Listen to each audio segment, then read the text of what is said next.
Hi guys, welcome back to the Shannon Show. Hello if you're new. I hope you are doing well and enjoying the weather. In the UK, it's very good weather. I hope it's good weather where you are as well. So today's podcast is going to be a review of RuPaul's Drag Race Season 12, the finale. Feel free to comment down below your thoughts on my commentary. I'm always up for a chat. I'm always up for a debate. And if you like this video, give it a thumbs up. And if you didn't, give it a dislike.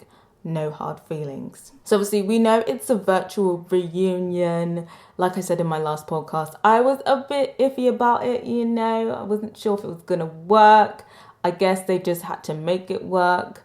But I'll talk about what I feel about the virtual reunion at the end. But going into this episode, I pretty much had a good idea that it was going to be between Gigi and Jaida. I'm not gonna lie, I just ripped Crystal off because Gigi and Jaida are strong performers. It's very lip sync based, and from what I've seen, Jaida and Gigi are better lip syncers and performers. But I'd be interested to hear from you guys going into it. Did you have a clear top two, or were you kind of just like it could be anyone, or did you just have a clear winner in your head? I'd be interested to hear from you guys.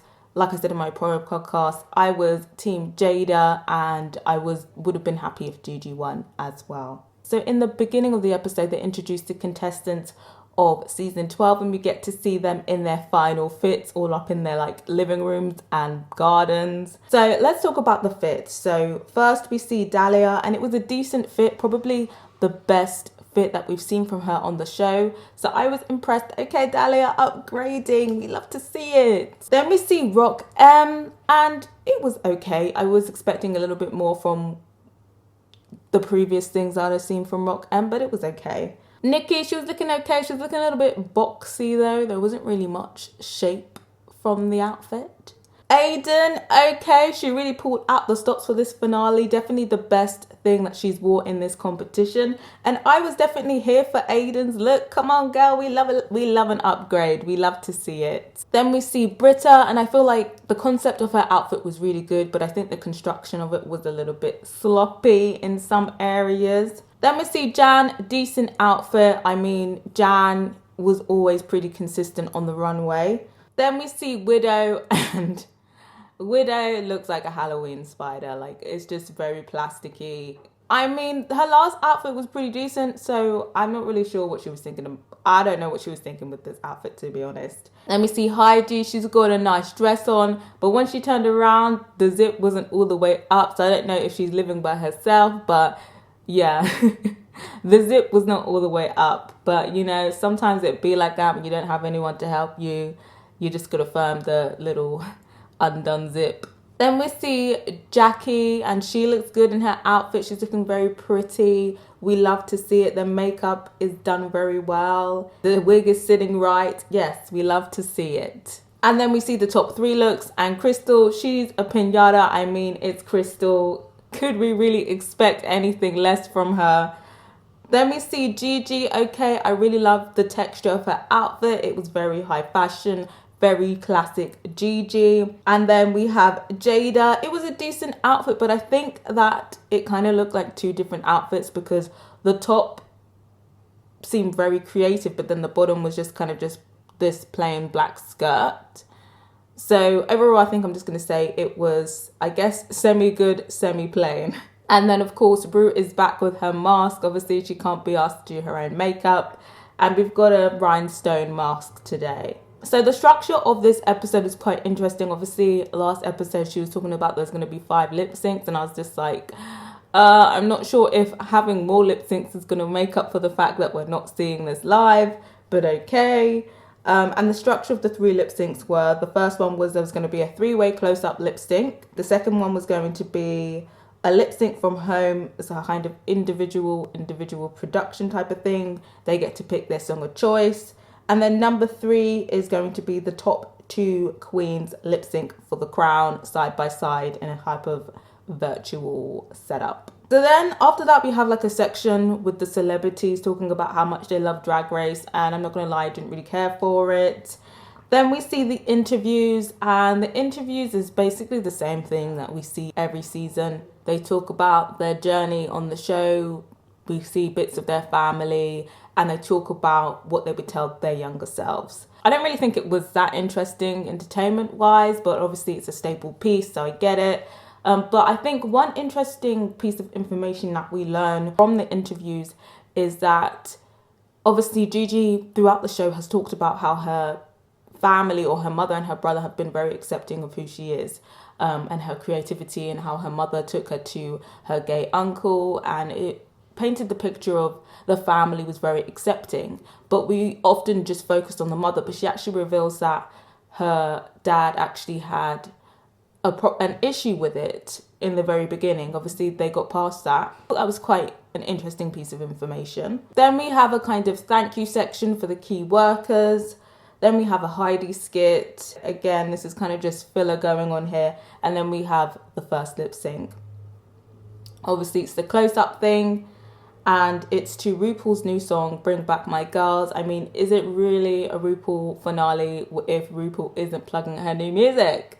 I'm not gonna lie, the little kind of three-way, almost FaceTime lip sync was a little bit weird to watch. It was hard to kind of concentrate on all three, like, oh, who's doing better than the other? And the fact that they were just so close in your face, I'm not sure if it worked. That's why I kind of think it probably would have been better to bring Jackie back and then have like a side-by-side battle, because trying to concentrate on all three was quite difficult. But what did you guys think about the three-way lip sync? Were you here for it, or did you think it was just a little bit weird to watch with it being so close up? But in terms of the lip sync, I think Crystal definitely was doing her thing, but I think Gigi and Jaida were visibly stronger in the close-up lip sync.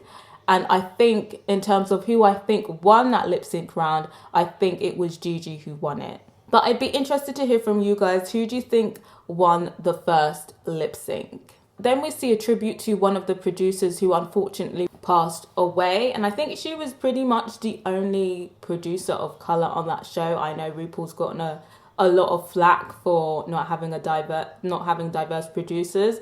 So it's a shame that the only producer of colour has unfortunately passed away. But it sounded like she was an amazing woman and then was such an integral part to RuPaul's Drag Race. Then we have a little political section where they encourage people to vote. Again, filler.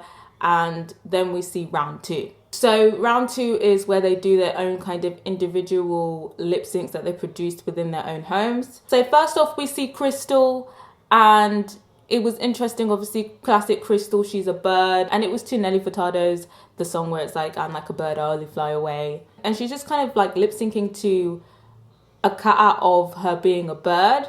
And it was interesting at the very beginning, but I'm not gonna lie, it got boring very fast because it was just kind of just her head bobbling. I guess it's a type of performance, I'll give her that, but I personally prefer to see some movement, you know? But yeah, I'd be interested to hear what you guys thought of Crystal's lip sync. Then we see Gigi's lip sync, and she lip syncs to Take Me On. I forgot what his name is, but it's that one, Take Me On, that guy. I did a pretty good impression there. And I think compared to Crystal's, Gigi one was definitely better. It was a bit more high energy. It was creative. There was a whole backdrop. It was like a realized concept. There was like this whole backdrop. The cinematography was a bit more creative. But again, just like Crystal, it was interesting at the beginning, but it started to get boring near the end. I think the energy was not consistent, in my opinion. And then we see Jaida's lip sync, and she gave me what I came for. No backdrop or nothing. She was just like, bitch, I'm in my living room, but I'm here. She was doing it to Sierra. So I was just like, already I was here for it. She was giving us a performance. She was doing leg kicks. She was on the sofa. She was on the floor. The hair was definitely getting in the way a bit of the time. Like there was some bits, so I was just like, could you stop swinging your hair around so the hair stops going in your face? But overall, I was living for the performance. She definitely made it work with the resources that she had. And she kept up the energy throughout. Like, it was high energy from beginning to end. So I think in terms of the lip sync, in terms of the second round, I think Jaida took it. So then we see the judges' critiques, and all of the critiques are positive. I think at the finale, everybody's usually nice. And then we get the verdict on who was going to be the top two girls.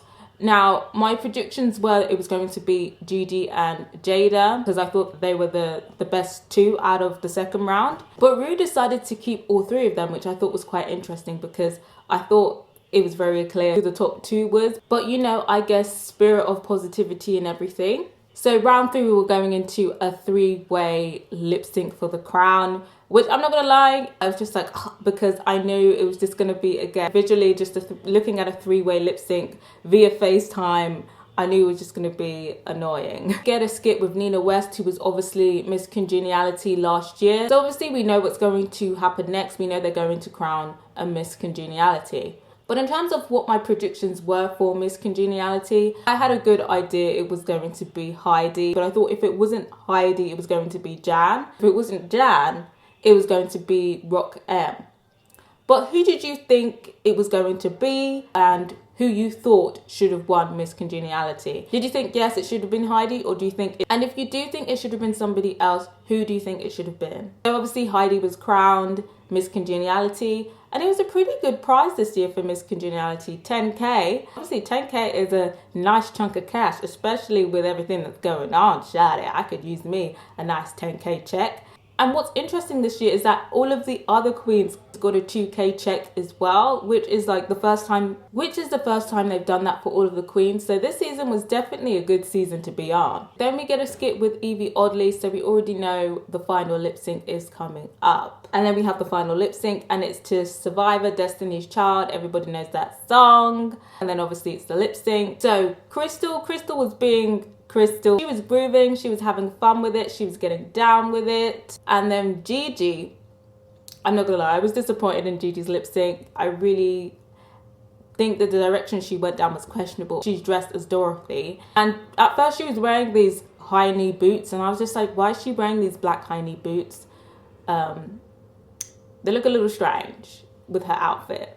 But obviously she does a reveal and she rips them off and it's the red shoes. But she does it so late into the lip sync. I'm just kind of like, was it necessary? And also she was doing the Survivor lip sync basically like Dorothy, the character.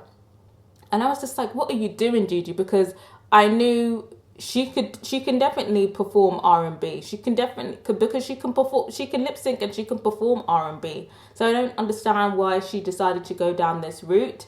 And I personally was not here for it. It was a bit lackluster in my opinion. And I don't think it was intelligent way to tackle this lip sync. And then we see obviously Jaida, and she's just serving us straight Destiny's Child. So as soon as I saw what Jaida was doing, I already knew she was the winner, period. But in terms of what I thought about the ranking of that specific lip sync, I think Jaida was obviously the clear winner. I think second place in that lip sync was Crystal and third place was Gigi. But obviously Jaida was my winner anyway, so I guess, that's the style she chose to do it. I mean, it wasn't bad, but it definitely was not the smart choice to do, in my opinion. But it definitely wasn't the smart choice to do, in my opinion. So based on that lip sync, Jaida won. And also based on the whole competition, Jaida won. I think she's been the most consistent queen, and I think she's the strongest performer. So yes, I'm very proud of my girl Jaida, and I'm wishing her every success. Same with the top three. I think Gigi and Crystal also have really great careers ahead of them as well. But yes, we love to see it. Another black queen winning. We love to see it. But what actually killed me is the fact that they had an edited crown put on her head, and she was doing the walk with her edited crown. I was just like, you so could have just mailed her the crown and the scepter and just told her to wear the exact same outfit, and redo the makeup. But I guess, it saves on the budget. But yeah, overall, in terms of this finale being a virtual lip sync, I guess they did the best that they could do out of this situation. I do think they could have done it slightly better, and I think they should have brought back Jackie and made it a kind of two-way lip sync kind of knockout kind of thing. I think 3 lip syncs together was a bit annoying to keep track of every single person, So yeah, hopefully we never have to have a virtual reunion or finale ever again. I beg you, Miss Corona, please be gone by this time next year. But yeah, let's look at the hashtag. I really hope there is no Jaida slander on it, because I've already been seeing some tweets about racist RuPaul drag fans. So on Twitter, people are again making fun of Ru not being bothered to do her own makeup. People are here for Jaida's final lip sync look. People are saying that they are torn because they love Jaida, but they also love Gigi and Crystal and wanted them to win. I mean, somebody's got to win, honey. Somebody's got to win. Okay, here we go. Somebody's saying that Gigi deserved the crown. End of. I don't think so. I think she underperformed in the second round and the final round, in my opinion. People are here for Crystal's pinata look. People are happy that Jaida won. People are saying that they're impressed with the finalists this season. So people are saying that Heidi deserved Miss Congeniality. People are saying that Gigi had the best individual lip sync and production. I think Jaida had the best individual lip sync if we're just basing it on the lip sync. But I think in terms of production, I would say Gigi had the best production in that lip sync. But it's a lip sync, not a production, in my opinion. I guess maybe they didn't really make that clear. But I think the lip sync should take precedent, I think. People are saying that Gigi stans are mad. I mean, I like Gigi and Jaida.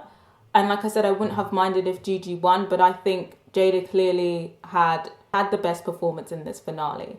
People are making fun of RuPaul's backdrops, especially specifically the one where she had like her face in this like purple circle. Yeah, I don't really know what was going on with that. People are living for the fact that Crystal is just doing whatever she wants.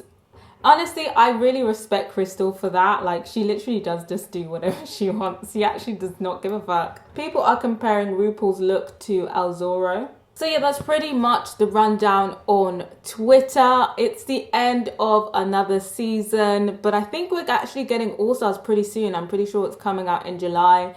And then we also have the Canadian one coming out. So we've got a lot of RuPaul Drag Race content coming our way. And of course, I'm going to be covering it.